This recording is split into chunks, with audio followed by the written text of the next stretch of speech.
aspirants, welcome to Free Job Guide Telugu YouTube channel. Last week lo manaki Intelligence Bureau nunchi Assistant Central Intelligence Officer 2 కి సంబంధించినటువంటి notification అనేది రావడం జరిగింది. Recent గా మళ్ళీ intelligence bureau నుంచి సెక్యూరిటీ ఆఫీసర్ అండ్ ఎగ్జిక్యూటివ్ పోస్టులకు సంబంధించి నోటిఫికేషన్ అనేది రావడం జరిగింది అనమాట. సో ఇంటెలిజెన్స్ బ్యూరో నుంచి 2 నోటిఫికేషన్స్ అయితే రావడం జరిగింది. సో ఇవాల్టి వీడియోలో ఏదైతే సెక్యూరిటీ ఆఫీసర్ అదేవిధంగా ఎగ్జిక్యూటివ్ పోస్టులు ఉన్నాయో వాటి గురించి మనం ఈ వీడియోలో తెలుసుకుందాం.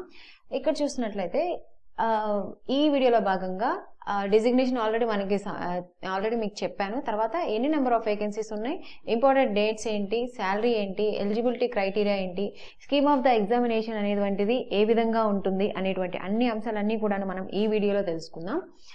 సో ఇక్కడ ఇది నేను చెప్పినట్టుగా సెక్యూరిటీ అసిస్టెంట్ అదేవిధంగా ఎగ్జిక్యూటివ్ పోస్టులకు సంబంధించి ఈ నోటిఫికేషన్ అనేది ఇంటెలిజెన్స్ బ్యూరో నుంచి రావటం అనేది జరిగిందనమాట. 2025-26 సంవత్సరానికి కాను టోటల్ గా 4987 పోస్టులకు కాను ఈ నోటిఫికేషన్ అనేది రిలీజ్ కావడం జరిగింది. ఇది ఒక పెద్ద హ్యూజ్ నోటిఫికేషన్ అనేది మనం చెప్పుకోవచ్చు. ఎందుకంటే ఆల్మోస్ట్ మన తెలుగు స్టేట్స్ లో కూడాను తెలుగు స్టేట్స్ ఎవరైతే ఉన్నారో ఏపీ కానివ్వండి, టీజీ కానివ్వండి, సో ఈ అభ్యర్థులు కూడా ఈ పోస్టులకి compulsory must and should local language అనేది వచ్చి ఉండాలి. సో ఇది మన తెలుగు అభ్యర్థులకు ఒక మంచి అవకాశం అని చెప్పుకోవచ్చు. దీని తర్వాత వీరి యొక్క శాలరీ చూసుకున్నట్లయితే 21,700 నుంచి 69,100 అనేది వీరి యొక్క శాలరీ అనేది ఉంటుందన్నమాట. అదేవిధంగా ఎలిజిబిలిటీ క్రైటీరియా చూసుకున్నట్లయితే కేవలం 10వ తరగతి క్వాలిఫికేషన్ తో మనం సెంట్రల్ గవర్నమెంట్ జాబ్ అనేది సంపాదించుకోవచ్చు. సో ఎవరైతే 10th క్లాస్ కంప్లీట్ చేసి ఉన్నారో వాళ్ళందరూ కూడాను ఈ ఉద్యోగాలకి అప్లై చేసుకోవచ్చు. Coming to the pattern of the examination విషయానికి వస్తే మనకి 3 టైప్స్ లో ఈ రిక్రూట్మెంట్ అనేది కంప్లీట్ చేస్తారనమాట. అదేంటంటే టైర్ 1 వచ్చేసరికి ఆబ్జెక్టివ్ టైప్ మనకి సిబిటి టెస్ట్ అనేది నిర్వహిస్తారు. ఎవరైతే ఈ టైర్ 1 క్వాలిఫై అవుతారో టైర్ 2 అనేది డిస్క్రిప్టివ్ టెస్ట్ ఉంటుంది అనమాట. ఈ డిస్క్రిప్టివ్ టెస్ట్ అంటే నథింగ్ బట్ మనకి లెటర్ రైటింగ్ కానివ్వండి, ఎస్సే రైటింగ్ కానివ్వండి, పారాగ్రాఫ్ కి సంబంధించినటువంటి కొన్ని ప్రశ్నలు అనేవి ఇవ్వడం జరుగుతుంది అనమాట. సో అలాంటివి మనకి డిస్క్రిప్టివ్ టెస్ట్ లో మనకి కండక్ట్ చేయడం జరుగుతుంది. డిస్క్రిప్టివ్ టెస్ట్ అంటే మనం ఏదో ఎక్కువగా మెయిన్స్ కి అంటే గ్రూప్ 1 కి అలాగా యూపీఎస్సీకి ఆ తరహాలో ఉంటుందని అనుకోవద్దు. జస్ట్ ఇది డిస్క్రిప్టివ్ నేచర్ అనమాట. అంటే మినిమం ఐడియా ఉందా, నాలెడ్జ్ ఉందా లేదా అనేటువంటి ఉద్దేశంతో ఈ డిస్క్రిప్టివ్ టెస్ట్ అనేది ఆ లెవెల్లోనే ఉంటుందన్నమాట. ఎందుకంటే ఇది 10th స్టాండర్డ్ తోటే మనకి ఉద్యోగాలు అనేవి వస్తాయి కాబట్టి మరీ అంత హై లెవెల్లో అనేది ఉండదు.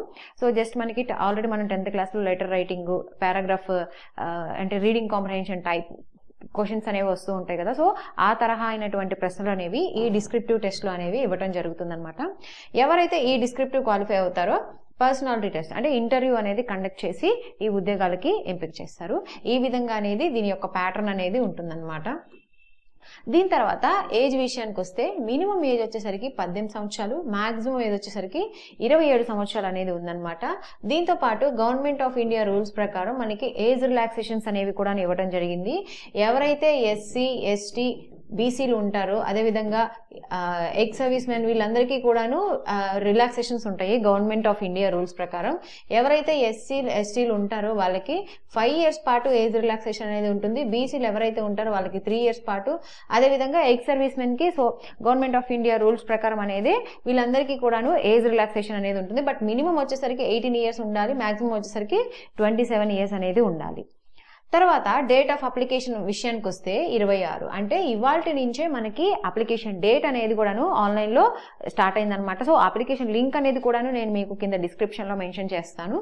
తర్వాత లాస్ట్ డేట్ వచ్చేసరికి August 17th లోపు మనకి అప్లై చేసుకోవాలన్నమాట. సో ఇంక్లూడింగ్ ఫీ పేమెంట్ అవన్నీ కూడాను మనం ఈ August 17th లోపు మనం అప్లై చేసుకోవాలి. సో అప్లై చేసుకోవడానికి ఆన్లైన్ ఫీ వచ్చేసరికి లాస్ట్ డేట్ వచ్చేసరికి 19th అని ఇచ్చారు. సో ఇప్పుడు మాత్రం ఈ 26 August 17th లోపు మాత్రం ఆన్లైన్ లో అప్లై చేసుకొని ఫీ పేమెంట్ దగ్గర ఒక్కటే ఆగిపోయి ఉంటే వాళ్ళకి మాత్రం August 19th వరకు వాళ్ళకి అప్లై చేసుకునేటటువంటి అవకాశం అనేది ఉందన్నమాట. Coming to the application fee వచ్చేసరికి జనరల్, ఓబీసీ, ఈడబ్ల్యూఎస్ క్యాండిడేట్స్ ఎవరైతే ఉంటారో వాళ్ళు 650 రూపాయలు అనేది ఫీ పేమెంట్ అప్లికేషన్ ఫీ అనేది చేయాల్సి ఉంటుంది. ఎవరైతే ఎస్సీ ఎస్టీ క్యాండిడేట్స్ ఉంటారో వాళ్ళకి 550 రూపాయల చొప్పున వాళ్ళకి ఈ ఉద్యోగాలకు సంబంధించి అప్లికేషన్ ఫీ అనేది ఉందన్నమాట. ఎవరైతే ఆల్ అదర్ ఫీమేల్ క్యాండిడేట్స్కి 550 రూపాయలు అనేది అప్లికేషన్ ఫీ అనేది ఉంది. తర్వాత అప్లికేషన్ లింక్ అనేది కూడా నేను మీకు కింద డిస్క్రిప్షన్లో మెన్షన్ చేస్తాను.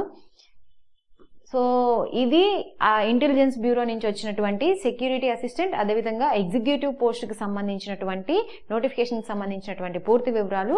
ఇలాంటి నోటిఫికేషన్కి సంబంధించినటువంటి డీటెయిల్స్ అన్నీ కూడాను నేను ఇన్ఫోగ్రాఫిక్స్ రూపంలో మనకి ఒక టెలిగ్రామ్ ఛానల్ ఉందన్నమాట. ఆ టెలిగ్రామ్ ఛానల్లో ఎప్పటికప్పుడు మీకు అప్డేట్ ఇస్తూ ఉంటాను. ఒకవేళ వీడియో రావటం అప్లోడింగ్ లేట్ అవటం అయితే సో మీరు టెలిగ్రామ్ ఛానల్లో ఫాలో అవుతూ ఉంటుంటే మీకు ఎప్పటికప్పుడు అప్డేట్స్ అన్నీ కూడాను తెలుస్తూ ఉంటాయి అన్నమాట. సో ఇంకా ఎవరైతే టెలిగ్రామ్ ఛానల్లో జాయిన్ అవ్వలేదో ఆ టెలిగ్రామ్ లింక్ అనేది కూడా నేను మీకు కింద డిస్క్రిప్షన్లో మెన్షన్ చేస్తాను. మీరు టెలిగ్రామ్ ఛానల్లో జాయిన్ అవ్వచ్చు. సో ఇలాంటి మరిన్ని జాబ్ అప్డేట్స్ కోసం please follow our free job guide Telugu YouTube channel. Thank you.